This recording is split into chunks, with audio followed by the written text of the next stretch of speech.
اللهم ارحمني بالقرآن واجعله لي إماما ونورا وهدى ورحمة. اللهم ذكرني منه ما نسيت وعلمني منه ما جهلت، وارزقني تلاوته آناء الليل وأطراف النهار، واجعله لي حجة يا رب العالمين. اللهم أصلح لي ديني الذي هو عصمة أمري، وأصلح لي دنياي التي فيها معاشي، وأصلح لي آخرتي التي فيها معادي، واجعل الحياة زيادة لي في كل خير، واجعل الموت راحة لي من كل شر.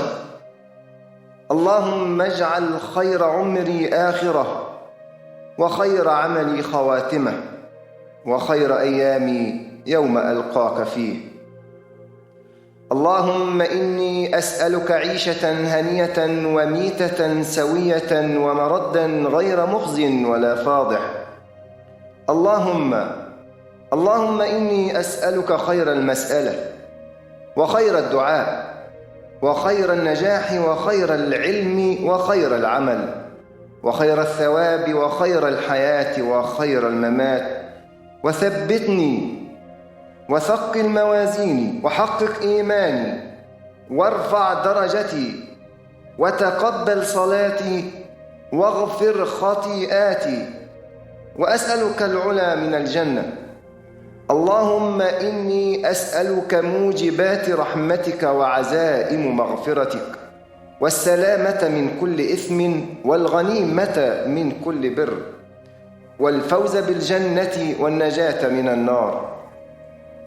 اللهم أحسن عاقبتنا في الأمور كلها، وأجرنا من خزي الدنيا وعذاب الآخرة.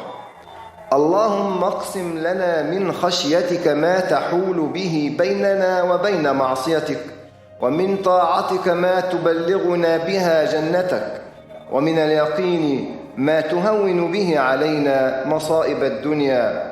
ومتعنا بأسماعنا وأبصارنا وقوتنا ما أحييتنا، واجعله الوارث منا، واجعل ثأرنا على من ظلمنا، وانصرنا على من عادانا، ولا تجعل مصيبتنا في ديننا، ولا تجعل الدنيا أكبر همنا ولا مبلغ علمنا، ولا تسلط علينا من لا يرحمنا. اللهم لا تدع لنا ذنبا إلا غفرته، ولا هما إلا فرجته، ولا دينا إلا قضيته، ولا حاجة من حوائج الدنيا والآخرة إلا قضيتها يا أرحم الراحمين. ربنا آتنا في الدنيا حسنة وفي الآخرة حسنة وقنا عذاب النار.